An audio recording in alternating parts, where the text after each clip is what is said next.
Opa, estamos ao vivo. Boa noite, pessoal. Boa noite, Valesca. Gente, muito obrigada por estar aqui com a gente hoje.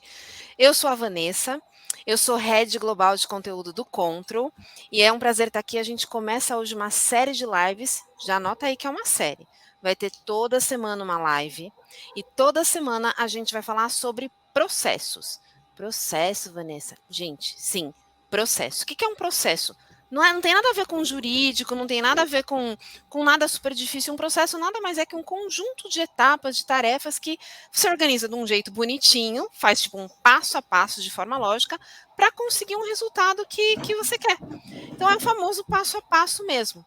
E hoje, para começar essa série, a gente vai falar de processos de RH, de recursos humanos. Eu não sou especialista de RH, já contei para vocês. Eu sou da área do marketing. Então eu trouxe aqui para falar comigo alguém que é especialista. Eu trouxe aqui para falar comigo a Valesca Frison, que é psicóloga, que é especialista em gestão estratégica de pessoas e psicologia organizacional, que tem mais de 11 anos de experiência na área e que pode falar disso muito melhor do que eu. Eu sei que eu já dei uma palhinha, Valesca, mas se apresenta para o pessoal, por favor. Obrigada, Vanessa. Oi, gente, espero que todos estejam bem. Agradeço muito o convite. A Vanessa disse que ela não é de RH e ela não é, mas já trabalhei com a Vanessa e sei que ela é muito boa em gestão de pessoas. Então, é um prazer muito grande estar aqui dividindo um pouquinho do meu conhecimento sobre processos com vocês. Como boa virginiana, gosto de processos, procedimentos, métodos, metodologias, políticas. E como a Vanessa comentou, eu tenho aí alguns anos de experiência com recursos humanos. Passei por empresas de diferentes segmentos e perfis, então multinacionais muito grandes, empresas nacionais menores, e acho que tenho coisas bacanas para dizer aqui para vocês sobre processos, porque hoje eu estou num momento bem diferente de carreira, numa empresa em que eu entrei quando ela tinha menos de 50 colaboradores e agora passamos de 200. Então, os processos fizeram parte dessa estruturação e desse crescimento da empresa, então vai ser bem bacana dividir um pouquinho sobre isso com vocês. Uma empresa que cresce dessa forma vai precisar de processos, né? Não tem muito Sim. como. E aí eu já vou começar então falando disso contigo e puxando aqui as suas especialidades. Quais são os processos mais comuns assim que a área de RH tem? Quem está aqui ouvindo a gente que é de RH, com certeza deve ter pensado em inúmeros processos. Para tentar simplificar, eu vou trazer alguns que, para mim, fazem todo sentido nesse momento. Acho que, primeiro, processos que envolvem a área de departamento pessoal dentro de um RH. Por que eu trago esse em primeiro lugar? Com certeza, as pessoas que estão ouvindo a gente trabalham num RH, seja ele grande ou pequeno, mas que tem aí processos voltados para departamento pessoal. Quando eu falo departamento pessoal, eu estou falando até de coisas simples, gente. Admissão, rescisão, férias, benefícios. Então, não tem como pensar em férias, por exemplo, sabendo toda a legislação trabalhista que tem por trás desse assunto, sem pensar no processo que envolve isso, né? Então, temos aí diversos mini processos dentro da área de DP. Mas pensando hoje no desafio que eu estou na empresa atual, que está crescendo muito, como eu comentei com vocês, esse crescimento não para, que continue assim, eu acho que é bacana citar também processos que fazem parte de outras empresas e são os nossos desafios hoje, como recrutamento, seleção e onboarding. Então, olhando para esses processos especificamente, quando a gente pensa em recrutamento e seleção, o que a gente conseguiu de implementar de processos até hoje? Então, desde o momento que o gestor tem a aprovação, né, a ideia de trazer uma pessoa nova para o time dele, a gente inicia o processo de recrutamento e seleção. Então, o gestor é responsável por abrir a requisição de vaga dentro de uma plataforma. Isso vai para um fluxo de aprovação de N pessoas, a depender de qual é a vaga, qual é o budget para aquela vaga e tudo mais. Tendo a aprovação de todo mundo, a gente entra no próximo passo do nosso processo de recrutamento e seleção, que é o alinhamento dessa posição com o gestor requisitante da vaga, coisa que não tinha antes, porque, como eu disse, a empresa cresceu muito rápido. Então, como é que eu trago os talentos certos para dentro da empresa de uma forma rápida, sem ter bastante clareza de qual é o talento certo, qual é o perfil que ele deve ter? Então, passamos a fazer esse processo de alinhamento do perfil com um roteiro padrão para todos os gestores, para a gente entender a fundo o que ele precisa. Aí vem etapas de entrevista, costumo dizer que processo não é escrito em pedra, gente. Então, os processos daqui, talvez aconteça isso com vocês também, mas os processos daqui, eles acontecem a todo momento e eles passam por melhorias a todo momento. Então, aqui em recrutamento e seleção, por exemplo, a gente está implementando agora uma etapa a mais no processo de recrutamento e seleção, que é um comitê de cultura, onde pessoas de outras áreas vão participar para ajudar a avaliar se aquele candidato finalista tem realmente fit cultural com a empresa. Então, pessoas de outras áreas que vão ter interação com ele no dia a dia participam desse processo aí final de entrevista de cultura para dizer se aquela pessoa realmente está apta ou não para fazer parte do time. E aí, se essa pessoa aceita a proposta, né? Ela é escolhida, aceita a proposta e entra na empresa, a gente já vai direto para um outro processo que é do onboarding, que recentemente a gente também fez modificações para ficar mais coerente, mais sinérgico e conectado com o processo de recrutamento e seleção. Então, quando a pessoa é escolhida, ela não recebe as informações de admissão e espera até entrar na empresa. A gente faz um pré-onboarding, que hoje é via WhatsApp, que é mandar informações sobre a empresa, mandar alguns programas que a gente tem sobre a empresa. Ela é colocada num grupo com outras pessoas que vão começar no mesmo dia que ela para já interagir, já saber quem são as carinhas, não chegar receosa para o primeiro dia do onboarding. Então a gente faz esse pré-onboarding para trazer as pessoas para dentro da empresa de uma forma mais aberta e mais sinérgica. No primeiro dia, quando essa pessoa chega, ela já conhece o time de People. Aqui a gente se chama de People and Culture, tá? O famoso RH é People aqui. Então, quando ela entra para o primeiro dia, né, que a gente costuma estar super ansioso, receoso, cheio de expectativas e perdido, né, que é o que acontece com a maioria das pessoas, ela entra no onboarding já tendo algumas informações básicas, sabendo onde ela está pisando, sabendo quem são as pessoas de People que vão recebê-la e as pessoas que vão estar no onboarding junto com ela. Aí essa pessoa, né, esses novos colaboradores passam um dia inteirinho sem ver a carinha do gestor e do time deles, eles ficam o dia inteiro com a gente. Então, é uma imersão onde a gente fala sobre cultura, onde a gente fala sobre as regras da empresa, as nossas principais políticas. É um momento do colaborador absorver o máximo de informação que ele puder sobre esses processos iniciais para que ele consiga fazer um bom trabalho. O desafio que a gente tem aí hoje o onboarding, esse onboarding inicial do primeiro dia, ele acontece com a gente. E aí, terminando esse onboarding, o colaborador é liberado para que no dia 2 ele faça um onboarding com o gestor. E é aí que a gente está alinhando processos também. Porque cada gestor tem o seu jeito de fazer liderança, o seu jeito de cascatear informações, o seu jeito de receber o colaborador. Então, agora a gente está estruturando processos para que esse onboarding com o gestor também seja padronizado. Então, a gente está criando um documento e um treinamento para que esses líderes não se esqueçam de passar as informações necessárias no primeiro dia do colaborador, apresentar o time, explicar quais áreas ele vai ter contato, explicar quais são as metas que ele vai ter ali dentro da empresa.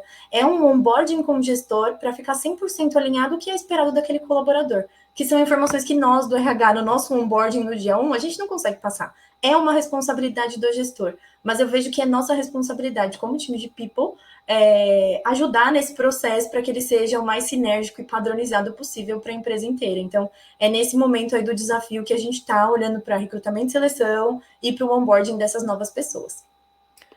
Boa, você falou aí do passo a passo das 3 áreas principais do RH, né, DP, recrutamento e seleção e onboarding. E aí você trouxe uma palavra muito interessante que é padronização.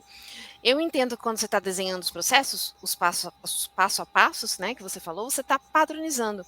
E aí eu tenho uma pergunta para você. Por que você vê aí dentro da área de RH a importância na padronização dos processos? Eu acho que tem alguns pontos muito importantes sobre padronização de processos, mas eu voltaria um passo atrás para dividir aqui com você uma questão que eu já ouvi muito em muitas empresas, porque eu sei que às vezes padronização gera uma certa resistência em determinadas pessoas. Eu, virginiana, gosto muito, obviamente, mas algumas pessoas e alguns líderes não encaram da mesma forma que eu. Que é olhar para processos e achar que aquilo é pura burocracia, né? Não concordo, acho que na prática, processos, né, a importância deles nos traz exatamente o inverso, né, que é mais agilidade para fazer as coisas, a diminuição de erros. Então, quando a gente tem processos claros, a gente consegue dar mais agilidade, garantir que um mesmo procedimento não vai precisar ser executado diversas vezes, para que seja atingido da forma correta e acaba trazendo mais eficiência, né? Então, dá para citar alguns exemplos. Eu acho que o primeiro deles é quando alguém entra na empresa. Vamos voltar para o onboarding que eu falei. Quando entra alguém hoje, seja na minha área ou qualquer outra área da empresa que eu estou, o primeiro ponto é como é que a gente faz com que aquela pessoa entenda o funcionamento da área e o que ela tem para fazer. Quando a gente tem processos claros e bem definidos, fica muito mais fácil a gente treinar e capacitar essa pessoa para que ela faça um bom trabalho. Muitas vezes, por empresas onde eu passei, eu vi isso acontecendo muito, o colaborador nem passa do período de experiência, porque o gestor olha e fala, essa pessoa foi contratada de forma errada, ele não é bom, ele não entrega o que tem que entregar, quando na verdade eu sinto que a gente não fez a nossa parte de ensinar para ele o que ele precisava aprender.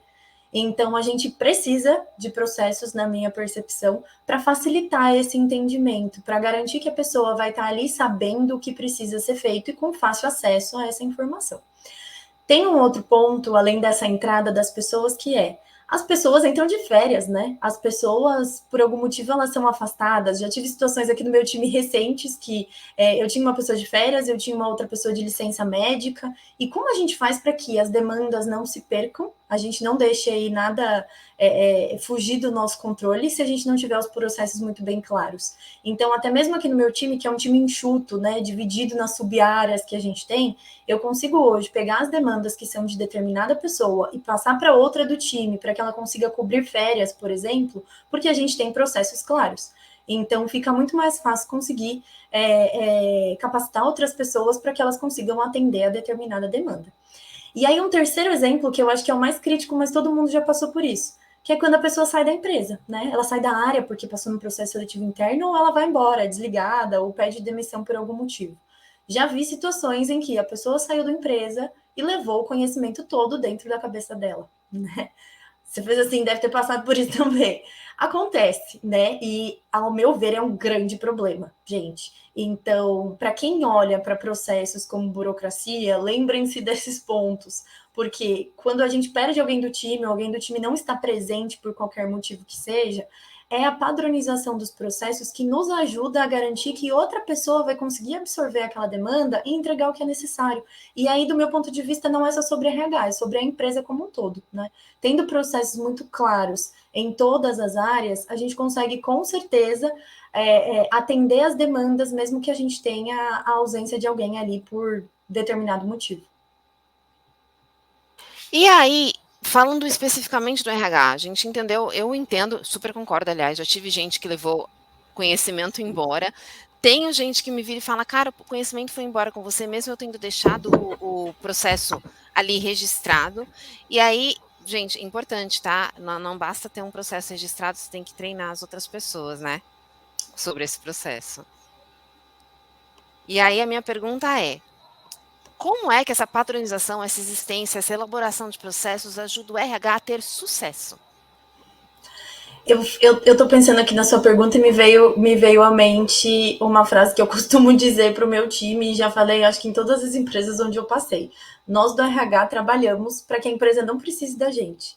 Nossa, Valesca, então a gente está aqui falando de processo para no final você dizer que não precisa de RH? Precisa de RH sim, a gente está ali dando suporte, a gente que está ali ajudando em reflexões que às vezes as áreas não conseguem fazer sozinhas sobre gestão de pessoas, mas quando eu falo isso, é no sentido de o nosso trabalho maior é ter processos claros para conseguir capacitar principalmente a liderança, a alta liderança da empresa, para que eles tenham autonomia com relação à gestão de pessoas. E é aí que eu falo que o ideal é que eles tenham autonomia o suficiente para que não precisem da gente. Então, o nosso trabalho maior é elaborar processos, estruturar formas de fazer as coisas, tudo que tenha ali um quesinho da empresa, sabe? O detalhezinho da empresa. Então, processos que eu falei aqui, que eu mencionei, que são da empresa que eu estou hoje, talvez não faça sentido para outros lugares, porque é referente à cultura da empresa onde eu estou hoje.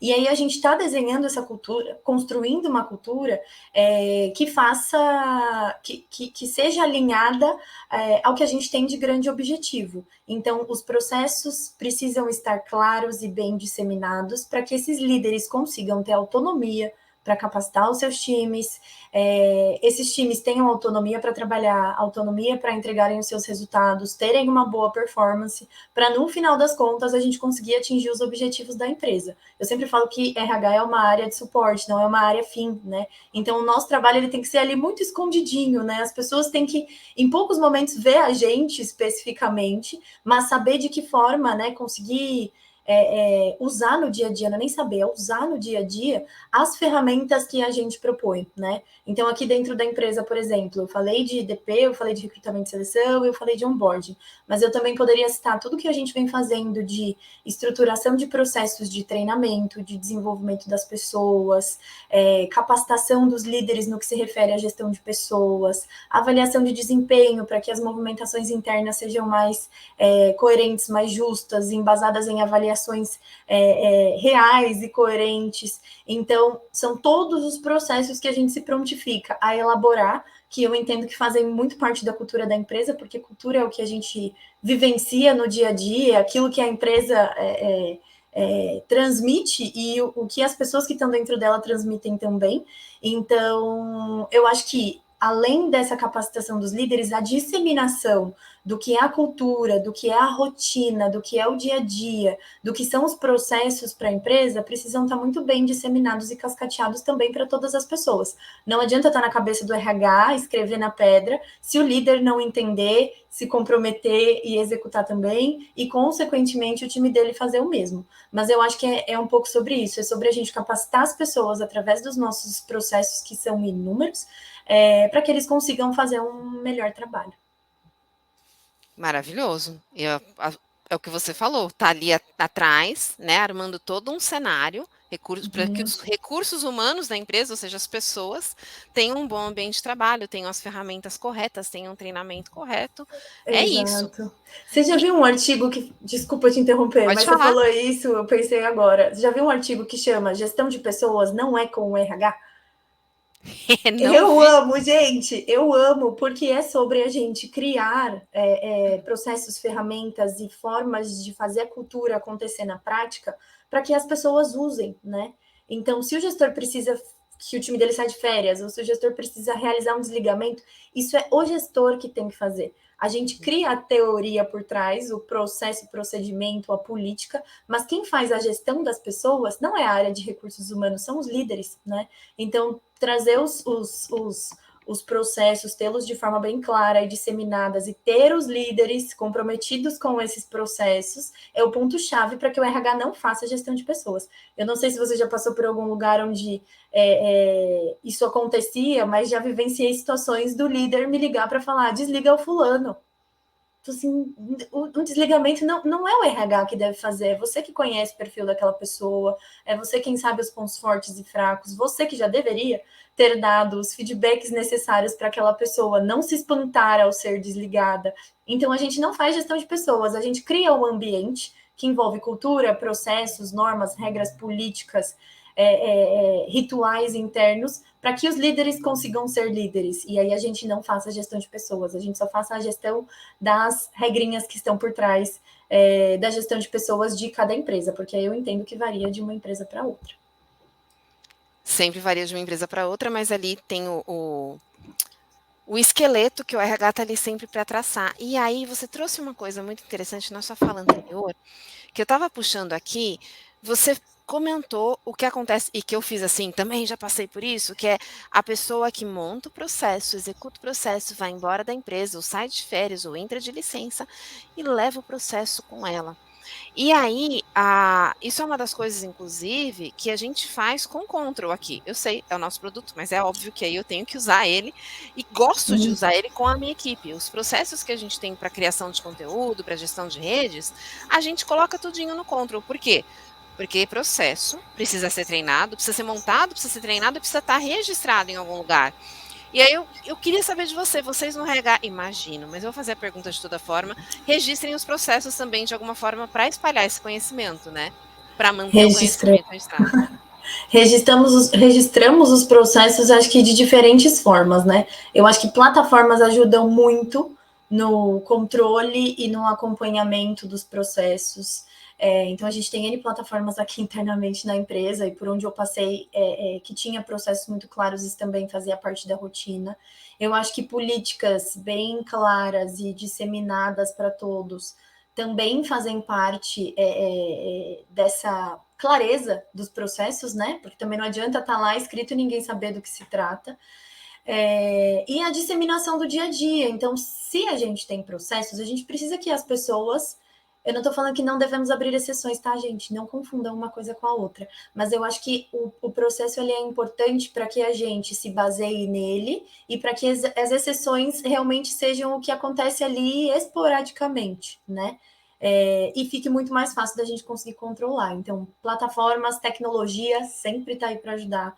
Políticas conseguem nos ajudar. Aqui a gente também tem muitos guias, manuais internos, coisas que precisam estar escritas, porque também nem sempre, como a Van disse, a gente vai conseguir treinar todo mundo sobre todos os detalhes. Então, aquele onboarding do gestor que eu comentei, tem uma parte muito específica dele que eu acho que nem o nome que a gente vai usar nem vai ser onboarding do gestor, vai ser um onboarding básico da empresa, que é sobre, como eu posso dizer, conhecimentos básicos do nosso segmento, do nosso dia a dia.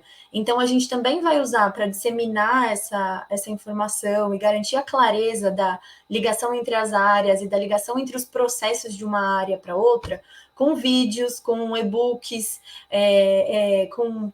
E, gente, eu tô falando até de coisa simples, tá? Faz um PDF com as informações, né? Dissemina esse PDF, não precisa ser nada muito, muito maluco, mas o que importa é que esteja claro para todo mundo, e que isso consiga ser de fácil acesso. Então, quando a Vanessa traz a questão da plataforma, né, puxando o saco para Control, eu puxo o saco também, porque eu acho que é muito necessário que a gente tenha todas as informações num único lugar. Isso ajuda com gestão de pessoas, né? Então o líder consegue visualizar de uma forma muito mais fácil o que está acontecendo ali no time dele, e o time também consegue acessar a informação de uma maneira muito mais rápida. E, como o tempo é dinheiro, quanto mais agilidade a gente conseguir através das plataformas, eu acho que mais facilita o nosso dia a dia como RH e para qualquer área da empresa. Ai, gente, que maravilhoso. Eu já adorava a visão da Valesca quando a gente trabalhou juntas. Trouxe ela aqui para esse papo, porque eu sei que é alguém fera de RH e que ia trazer bastante coisa para a gente aqui. E se você me permite, eu vou fazer uns pontos aqui do que você falou que eu achei incríveis. Gente, processo não é burocracia. Processo é o que te ajuda a entender onde é que você está, para onde você vai, com quem, sabe, por onde tem que ir. Senão fica todo mundo perdido. E padronizar é legal, porque imagina se cada um faz as coisas de um jeito. Cada hora aquilo vai sair de um jeito. Gente, RH tem DP. Imagina se o seu salário cada mês cai na sua conta num dia. Eu ia pirar. Olha a importância do processo aí. Isso significa que eles vão começar a fechar folha sempre no mesmo dia, fazer sempre o mesmo processo de envio. Isso eu tô pegando salário porque eu sei que dói no bolso de todo mundo. Eu gosto que o meu caia no dia na minha conta e tenho certeza que vocês também.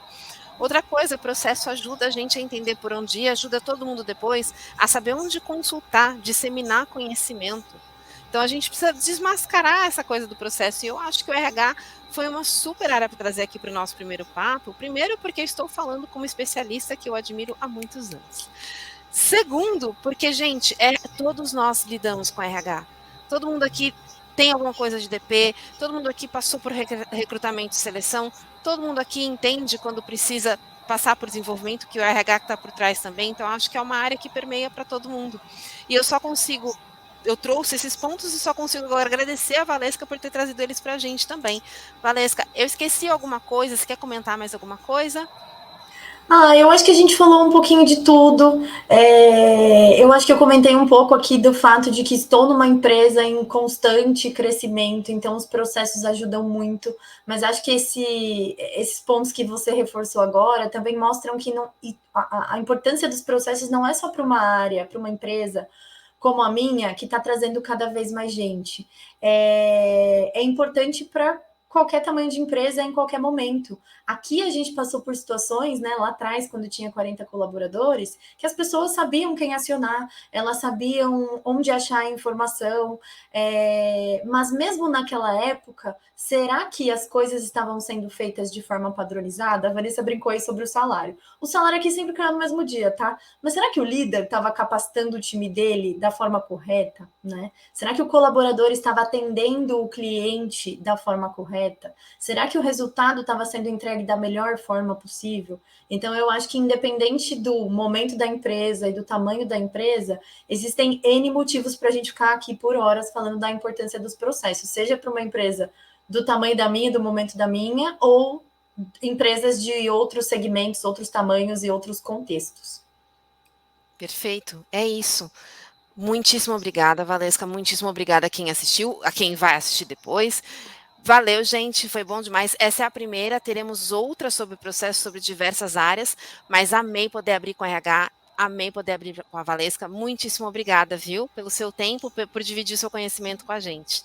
Eu que agradeço, Van, eu que agradeço e vou estar aqui como ouvinte nas próximas, tá? Quero aprender muito o que as outras áreas também têm para trazer. Muito obrigada aí para todo mundo que assistiu ou vai assistir a gente. Obrigada e espero você na próxima e vocês também, gente. Boa noite para todo mundo, ou bom dia, ou boa tarde, dependendo do horário que você está assistindo. Até a próxima. Até mais, tchau, tchau. Tchau.